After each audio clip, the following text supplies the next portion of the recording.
I'll tell you a pretty sad story that happened to me. I hope this never happens to anyone else, but maybe my story can help you if it does. My wife was invited to a company ball. It was really fancy, so ballroom attire was required. 2 weeks prior to the ball, she started to get really anxious about everything. She even asked me if I was sure I wanted to go. She said if I would rather stay home and relax, that would be fine. She usually begged me to go places with her, and if I insisted on staying home, then she gave me a list of chores to do.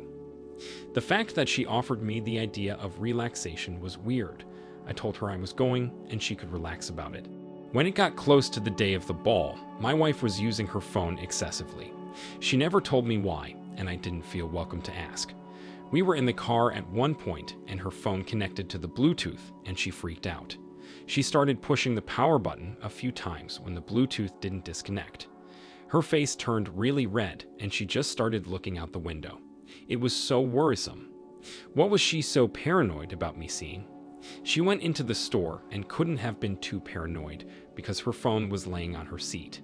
I decided to look through it. I didn't find anything interesting in the texts, so I checked her email, and an opened email said she had test results to see on her doctor's website. I looked, and it was a test result positive for an incurable STD. I could not believe what I was reading and the magnitude of what I just found. I wondered if she was planning to tell me anytime soon. We hadn't had sex in 3 months, the longest we ever went. These results were dated from 4 days ago. Did I have what she had? My mind was reeling when my wife started running back to the car with groceries. I thought I had enough time to check one more thing. I did a search in her apps for WhatsApp, and boom, she had it. I opened it and saw a string of texts to a man named Michael. The only Michael I knew she was associated with was her boss. I locked her phone and put it on her seat. She got in the car and was relieved to see her phone. She said she wasn't sure if she dropped it and looked at me closely for a few seconds while she tried to figure out if I looked through it. I put on my best poker face and drove us home. We arrived at the ball before I had another chance to check her phone. I didn't sleep with her, and I didn't ask her anything. I wanted to know when she was planning to tell me this terrible news. I already considered the possibility of her cheating on me because I didn't think I had the same thing she did, but I couldn't know for sure until I got tested. Why, unless she was cheating on me, would she hesitate to tell me this diagnosis? All of this was going through my head as we entered the ball. We had seats at a table, which is where my wife set down her little handheld purse. I thought about trying to sneak a peek at her phone. We were greeted by her boss personally. He kissed my wife's hand and told her he was so glad she was there. She introduced me to him unenthusiastically, and he greeted me with the same level of dismissal. He asked me if he could have the first dance with my lovely wife, and I felt like I didn't have a choice. Besides, I wanted to look at my wife's phone. While she danced with him, it looked like they were whispering to themselves. It was weird, and I had just about enough. I started looking through my wife's phone without any care if she saw me. I opened her WhatsApp and discovered that Michael confirmed precisely what time we would get here, and scrolling up just a bit more showed that they planned to sneak away as soon as I went to the bathroom or stepped outside for a smoke. I looked up at them in shock. They were at the bar getting drinks now. I looked through more of her messages with him, talking about the sex they've had and how they want to have it again. My wife even mentioned her recent diagnosis to him, and he apologized for not telling her about it. She freaked out over text, asking him how she was supposed to tell her husband she suddenly had an incurable STD after 7 years of marriage. He offered that perhaps she wouldn't ever need to tell me if she just left me for him. I took screenshots of it all and sent the collection to my phone. Then I used her phone to post it all on her social media platforms. She was friends with people all over this ballroom. I saw people looking at their phones, gasping, and then looking up to find my wife or the boss. I included a few messages of slander towards their coworkers and employees. I watched someone urgently alert the boss to a problem, and he left the ballroom to talk about it. My wife was left alone, so she started walking back towards our table. She looked extremely uncomfortable, like she noticed something was wrong, and people were staring at her. I stared at her too, fake smiling with my hands folded in front of me. She greeted me skeptically. I simply said, "I'm going to file for divorce because you are no longer my wife." Her jaw dropped and she sat next to me, asking me what was going on. I handed her back her phone and told her to check what she posted a few minutes ago. She was really confused and looked at me like I wasn't making sense. When she opened her phone, I saw the moment of agony show up on her face. She looked at me with tears in her eyes, her hand covering her mouth. She realized her boss was most likely fired, which meant she would be fired. She realized everyone in the room was staring at her because they now knew, officially, not speculating, that she was sleeping with the boss and both of them had an STD. How despicable and disgusting. She ugly cried while she grabbed her stuff and left the hotel, heading for my car.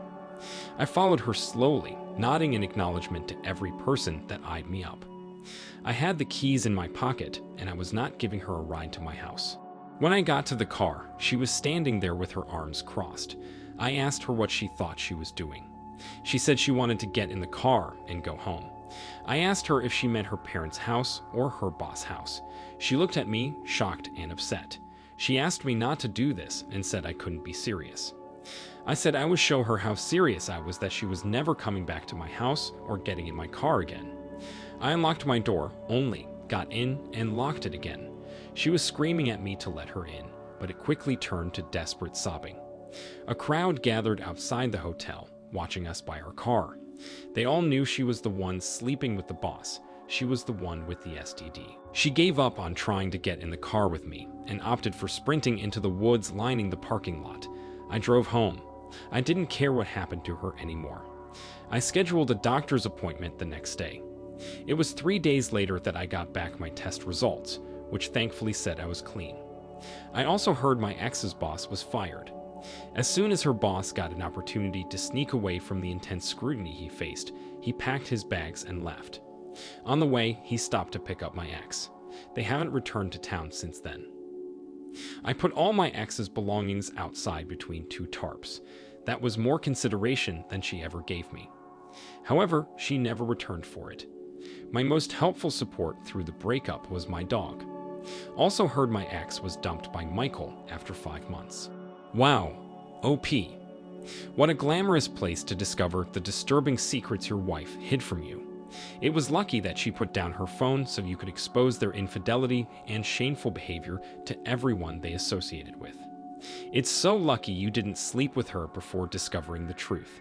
It's also lucky you weren't tricked into raising an affair child. She behaved like a succubus, probably choosing to sleep with her boss because he was wealthy. A woman that does this can never be trusted. She doesn't have the right values in life and probably never will unless she's humbled by the challenges of life. It sounds like she definitely went through some hardships brought on by her actions. I wish you nothing but the best of luck in life, OP. Now let's get into today's second story. My girlfriend, 22, had a job babysitting for this one really nice family we both knew from church. They were wealthy, so spending time in their house wasn't really a chore. To make things even better, their younger kids were really well behaved and went to sleep easily. She had me, 25, come over a few times while she was babysitting and the kids were in bed. We never did the hokey pokey or anything, although it felt like we could have gotten away with it. This family had an older son named John. He was 18, but they didn't usually have him babysit because he was always up to something or at hockey practice. One time while she was babysitting, my girlfriend randomly stopped responding to my texts. I thought something was seriously wrong. She already told me the kids were asleep, but I guessed there was a small chance one of them woke up again. I waited an hour and didn't hear anything. I decided to drive over there to check it out. At first, nothing appeared to be wrong. No flashing police lights or anything scary like that. I walked up the path to the front door and noticed an odd movement through the window. I cupped my hands around my face to see into the living room through a tiny gap in the blinds. I was shocked to see John having sex with my girlfriend. I turned away and tried to open the front door, but it was locked. Just then, a car pulled into the driveway in a hurry. It barely stopped before the door opened and John's dad jumped out.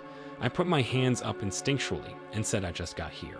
John's dad paid me no mind at all. He just rushed to the front door and unlocked it in a hurry. He barged in, followed by John's mom, asking what the hell they thought they were doing. My girlfriend screamed and John yelled. His dad told him to get out of the house. He was not allowed to have unprotected premarital sex in their home, with his younger siblings asleep upstairs. He asked them how terrible it would have been if the kids came downstairs and found them having sex.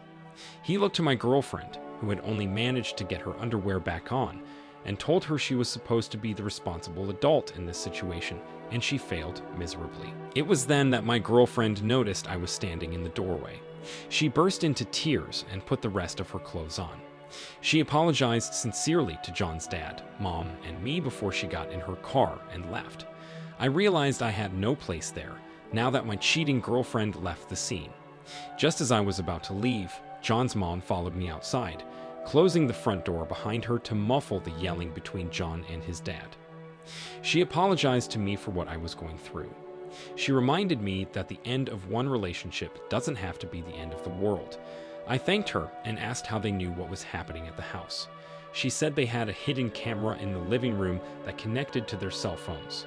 They'd see me every time I was at their house, but since they knew I was a well-behaved man, they didn't mind me hanging out with my girlfriend. They actually felt their kids were safer when I was there too.